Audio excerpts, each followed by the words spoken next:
বিসমিল্লাহির রহমানির রহিম।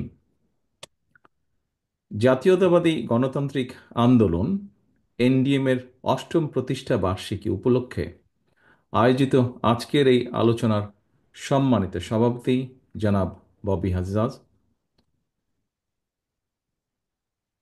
সামনে উপস্থিত বিভিন্ন রাজনৈতিক দলের শীর্ষ নেতৃবৃন্দ, উপস্থিত বিভিন্ন শ্রেণী পেশার বিশিষ্ট সম্মানিত ব্যক্তিবর্গ,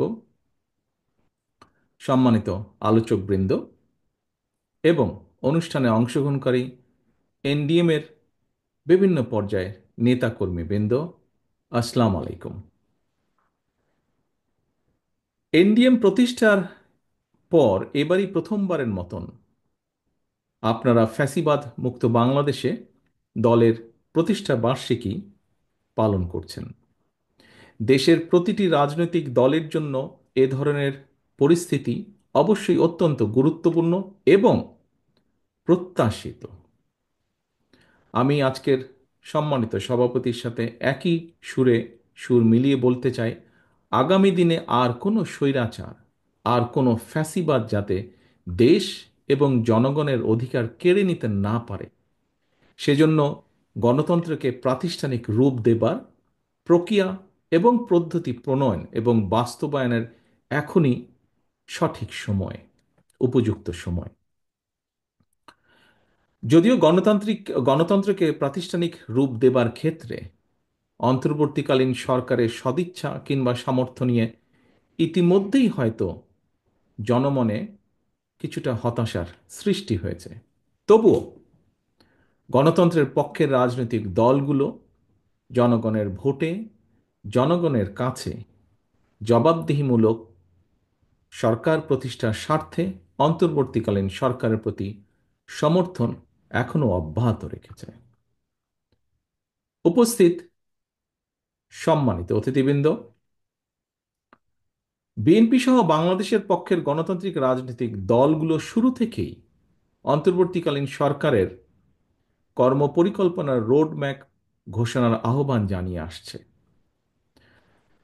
আহ, সকল কিছু বিবেচনা করলে আমরা দেখতে পাই সরকার কিন্তু সেই আহ্বানে সেভাবে সাড়া দেয়নি।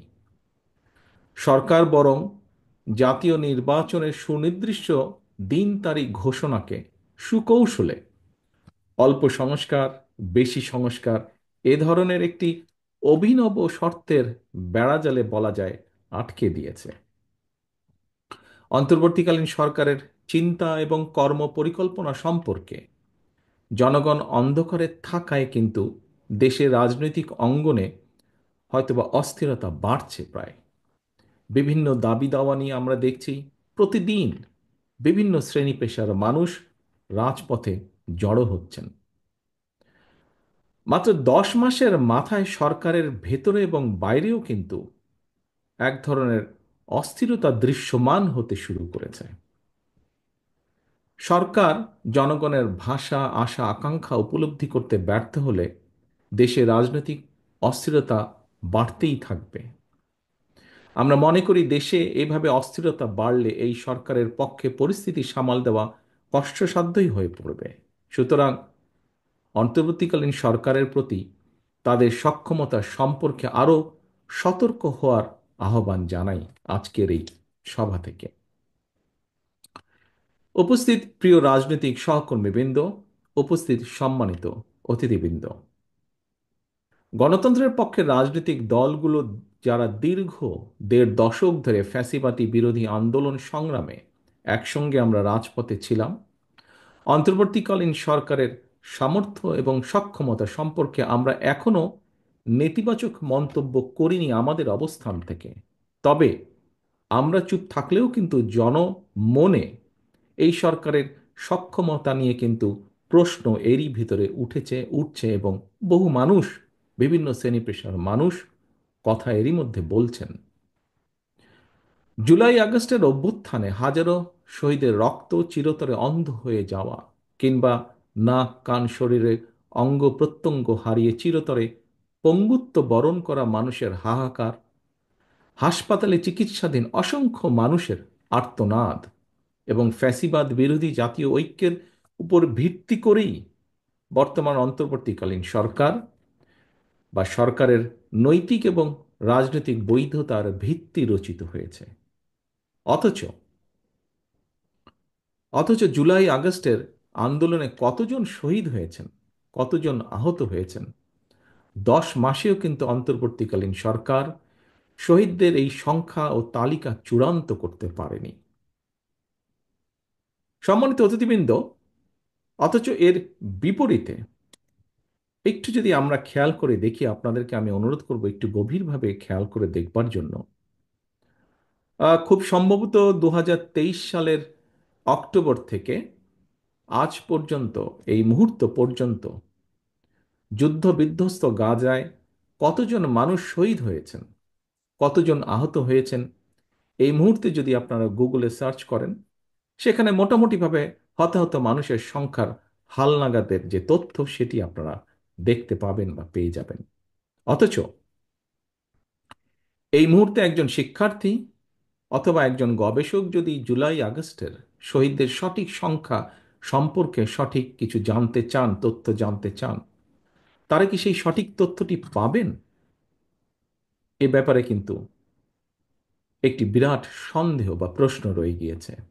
এমন পরিস্থিতিতে গণ অভ্যুত্থানের সরকার রাষ্ট্র ক্ষমতায় থেকে 10 মাসেও যদি জুলাই আগস্টের শহীদদের তালিকা চূড়ান্ত না করতে পারে, না করা যায়, তাহলে সেটি সরকারের সক্ষমতা বহন করে কি না, আজকের সম্মানিত সকল উপস্থিতির সামনে আমি প্রশ্নটি রেখে যাচ্ছি। এখানে আরেকটি প্রশ্ন এসে দাঁড়ায়, সেটি হচ্ছে, সরকার কি তাহলে হতাহতদের ব্যাপারে উদাসীন, নাকি ক্ষমতার মোহে আচ্ছন্ন? এটিও আজকে বহু মানুষের, দেশের বহু মানুষের একটি বড় জিজ্ঞাসা।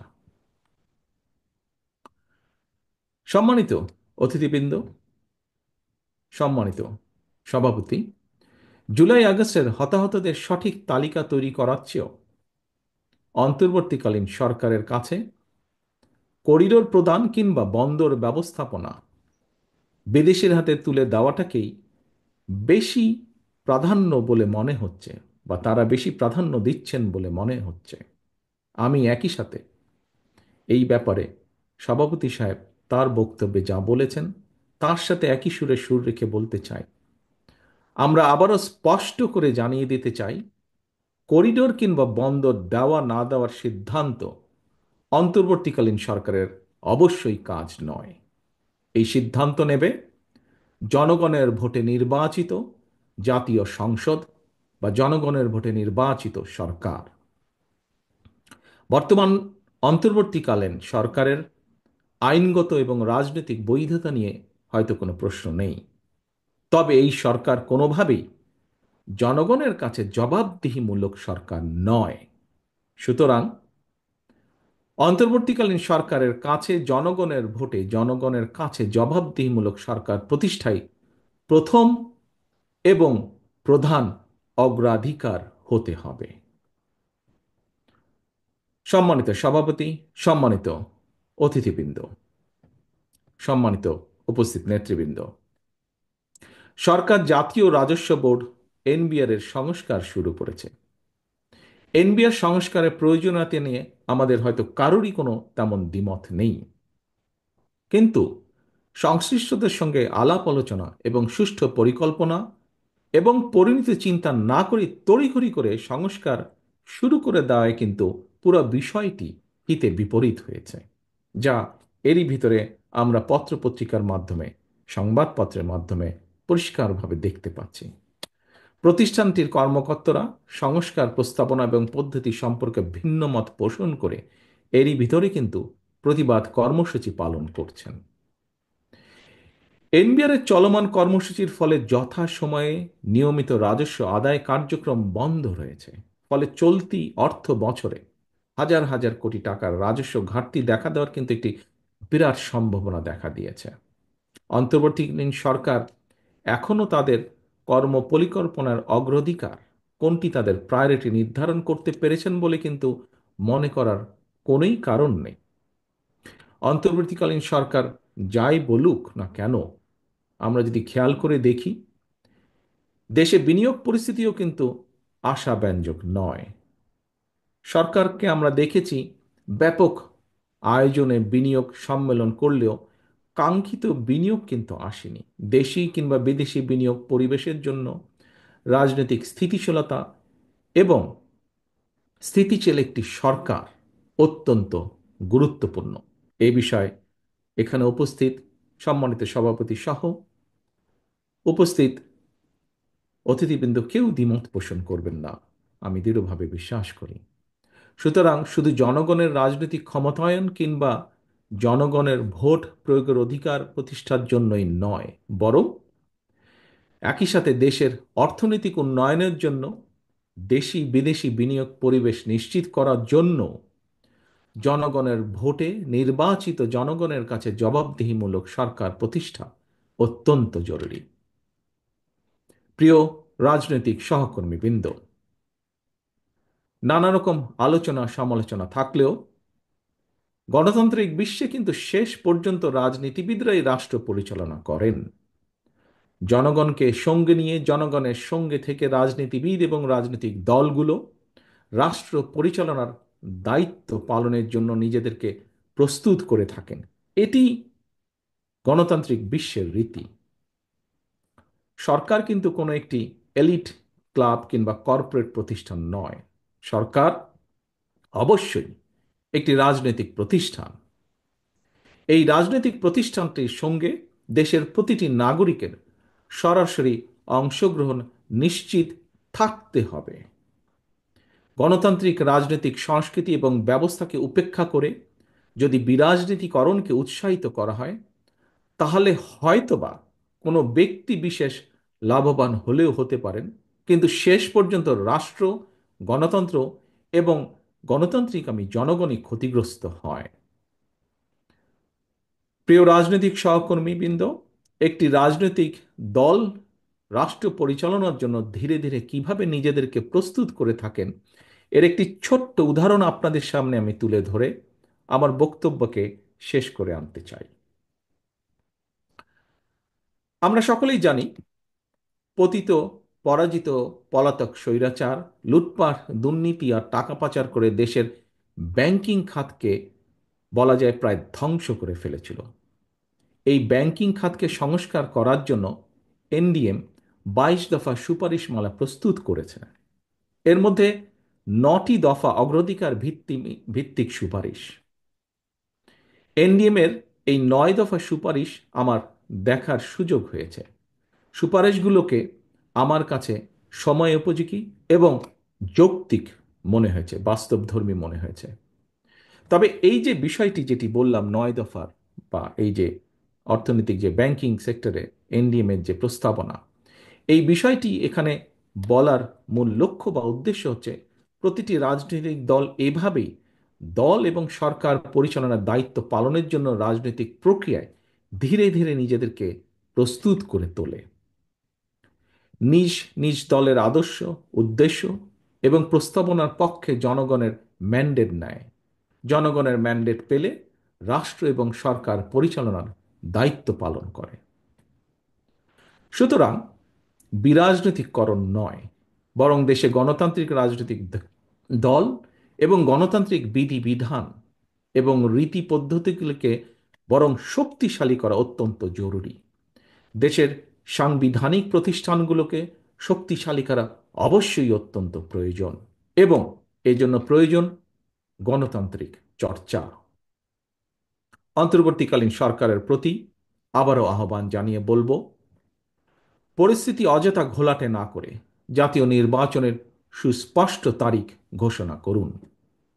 জনগণের ভোটে জনগণের কাছে দায়বদ্ধ সরকার প্রতিষ্ঠা করা না গেলে পতিত, পলাতক স্বৈরাচারকে মোকাবেলা করা সহজ হবে না। লোভ লাভের প্রলোভন থেকে মুক্ত থেকে অন্তর্বর্তীকালীন সরকার অচিরেই জাতীয় নির্বাচনের তারিখ ঘোষণা করে জনগণের, বাংলাদেশে জনগণের অধিকার প্রতিষ্ঠার দায়িত্ব পালন করবে, এই প্রত্যাশা রেখে এবং একই সাথে আবারও এনডিএম এর 8ম প্রতিষ্ঠা বার্ষিকীর এই দিনে আপনাদের সকলের এবং এনডিএম-এর রাজনৈতিক সাফল্য কামনা করে আমার বক্তব্য শেষ করছি। সকলকে ধন্যবাদ। আল্লাহ হাফেজ। বাংলাদেশ জিন্দাবাদ।